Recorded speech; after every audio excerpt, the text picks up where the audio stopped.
This is how I had a Greek God physique while working 50 plus hours as a traveling sales rep. Now, just from that line alone, you can probably hear a few obstacles that I was running into. I was working 50 plus hours a week, so I was crunched on time. That's number one. Number two, I was traveling, so I had to work out at different locations. Number three, I was traveling and working a lot of hours, so I wasn't able to prepare all of my food or have the easiest access to food. I had to eat at sit-down restaurants, gas stations, fast food, people bringing food into the office, whatever it was, I had to make it work. And number four, I wasn't getting the same amount of sleep every single night. Sometimes I was working 12 plus hour days and I wasn't able to get a full night of sleep. Those are just the main issues. Of course, there were many other issues I was running into on top of that. But I was able to solve these problems, and I'm going to tell you the importance of the order of all the solutions that I did to have phenomenal success. So, number one, getting your calories in check, right? So this is going to be the most important. I'm going to put a number one right by here. So whenever it comes to having a great physique, it's going to come to how lean you are. The leaner you are, you're going to be able to see definition more. Your face is going to be slimmer. You're going to look healthier. And number two, how much muscle mass you have. So if you're really low body fat, but you have no muscle, you just look skinny, you might look emaciated, kind of sick. So whenever you have muscle on top of that frame and you're lean, it's visible, you look strong, you look confident. Those are the two main things. So I'm going to tell you how to be lean and muscular while overcoming all the obstacles I listed earlier. So number one is having your calories in check. So your calories are going to dictate your body weight. So for me, I've been lifting weights for a good amount of time, so I had a good amount of body weight and muscle mass. The more muscle mass you have and other factors like genetics or going to dictate how many calories you need to be at maintenance. For me, that was around 2,800 to 3,200 calories a day for me just to maintain my body weight. Now, I could maintain this body weight by eating Twinkies, Taco Bell, McDonald's, or I could with steak, rice, chicken, whatever. As long as I was eating in that calorie range, I was going to maintain my body weight, and the same principle applies to everybody, but their maintenance is going to be different. So, certain days, I wasn't eating the best. I wasn't eating the chicken, rice, the vegetables, the fruit, but I was eating within my calorie maintenance or around that area, so I was able to stay somewhat lean.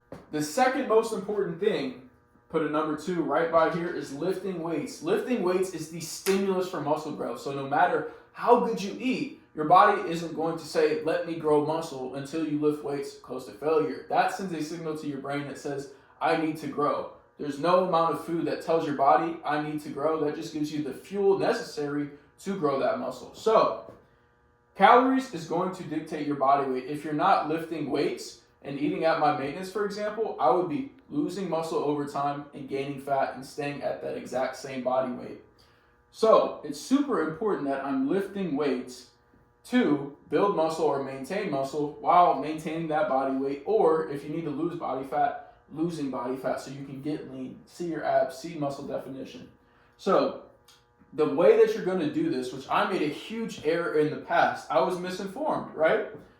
I thought the longer I was in the gym, the better results I saw. The more time under tension for the muscle, the more muscle I was going to grow.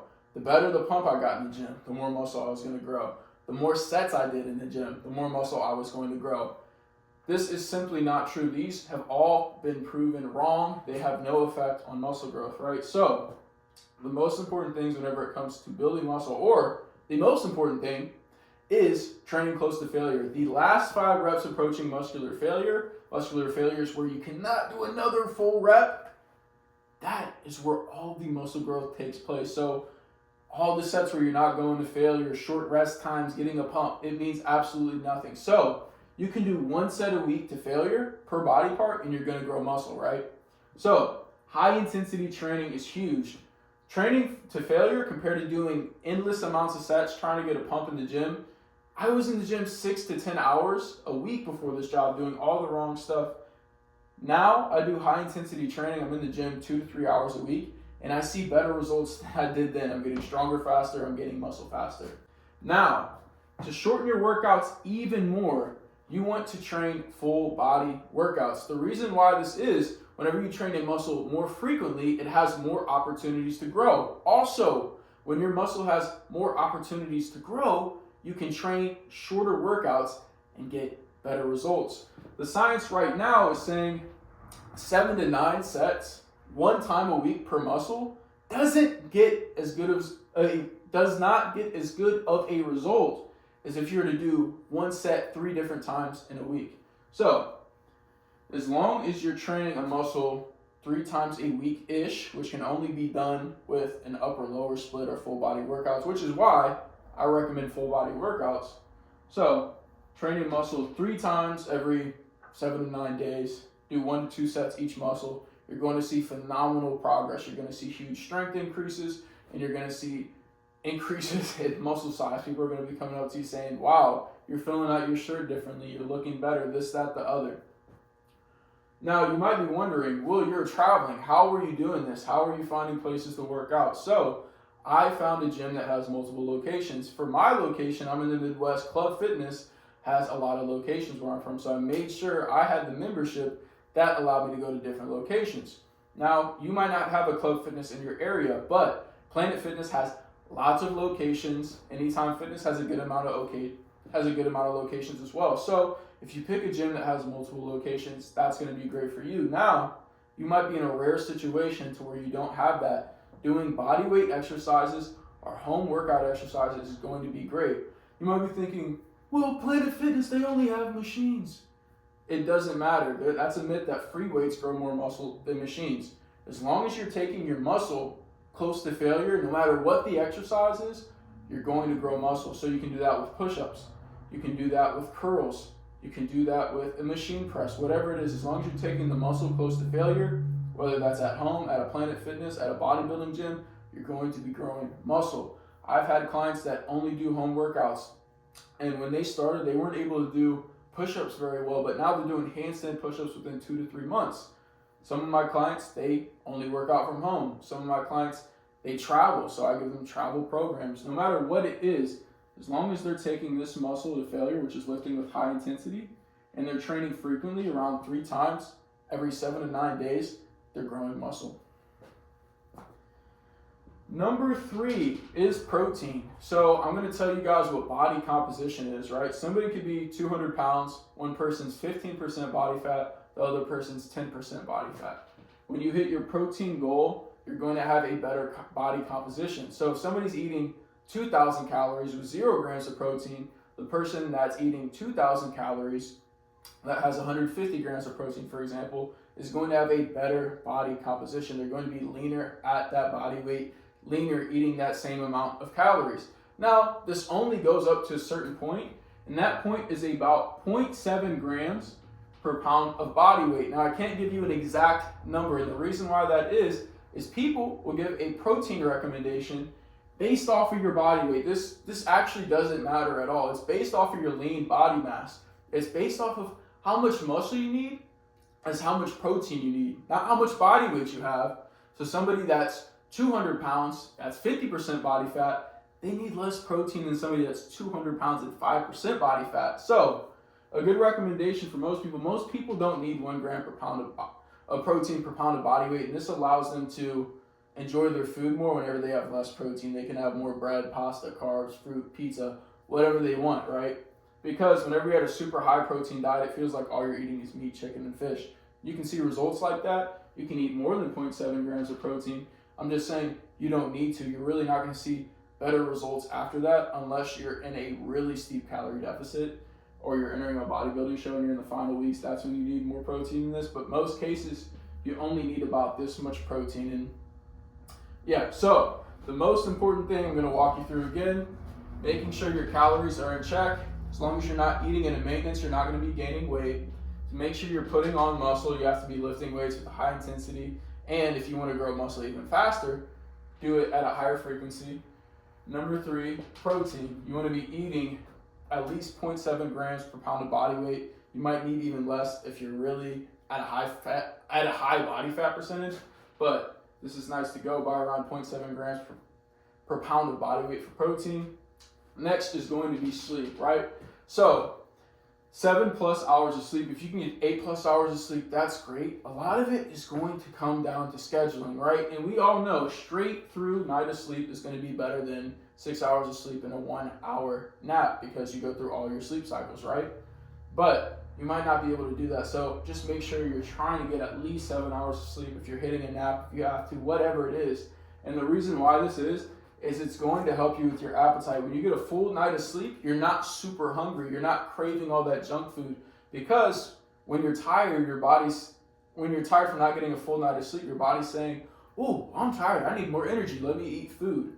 And also, you're mentally weaker when you don't get a full night of sleep. So you're more prone to give into that temptation and eat an abundance of food and crash, right? So make sure you're getting your sleep. Also, whenever you get a full night of sleep, your nervous system is primed to lift weights. Whenever you get 5 hours of sleep or less, you might as well skip your workout, because your nervous system isn't going to tell your body to contract the muscle at the rate that it should, and you're going to have a lot of fatigue as well. So 7+ hours of sleep to make sure your performance in the gym is better and that your appetite cravings are under control. Number 5, this is kind of a luxury, which it really shouldn't be, but having the right supplements and micronutrients. You don't need creatine, but having creatine is going to put pounds of water into your muscle, not under your skin to where you look bloated. In the muscle, most of the muscle is already water, so you're going to have a fuller muscle, a stronger muscle, and you're going to gain muscle faster when you take creatine. Now, how much should you be taking? You should be taking 1 gram for every 10 kilograms of body weight. Now, I'm around 185 pounds. It's around 83, 84 kilograms. But just to be sure, I take 10 grams of creatine. But if I were to follow this, I would take 8.4 grams of creatine per day, right? But it's a 5 gram serving scoop, so I take 10 just to be safe.